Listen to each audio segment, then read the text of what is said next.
All right, hopefully you're getting those answers that you're working on your own correct. If you're not getting them correct, make sure you go back and rewatch the videos to see what you're missing.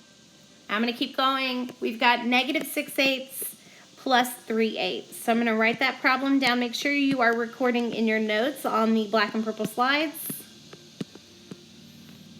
And I'm writing the problem down on my own so that I can manipulate it if I need to. I've got -6/8 and +3/8. So what we have now is a negative and a positive. Are those the same or different? They're different. I'm just going to shorten that in the future to diff to keep from writing all that. Those are different, so we subtract. So now we have to treat the numbers a little bit differently. We're having to subtract them. So 6/8 minus 3/8.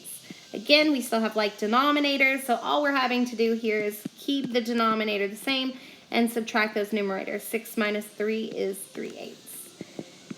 Now, we have a little bit of a different situation. We have a negative and a positive, which means we have to decide between negative and positive. What is our answer going to be? And to do that, we have to look at the fractions to see which one we have more of. Do we have more negatives or more positives? The same way when we have -10 plus 2, we would subtract those and get 8, but we would have more negatives, so our answer would be negative.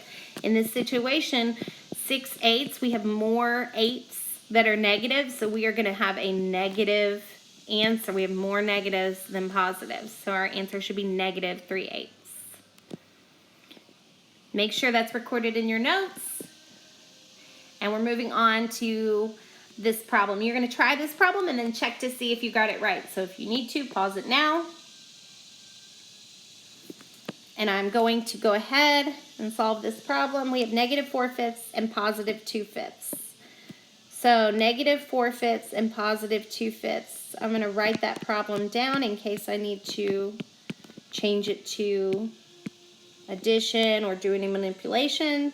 And we have a negative, this is an addition problem, so I don't have to change it to addition. We have -4/5 and +2/5.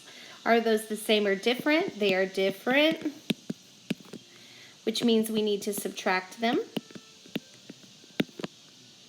So I'm going to come over here to the side and do my work. 4/5 minus 2/5. We are going to keep the denominator since it is the same.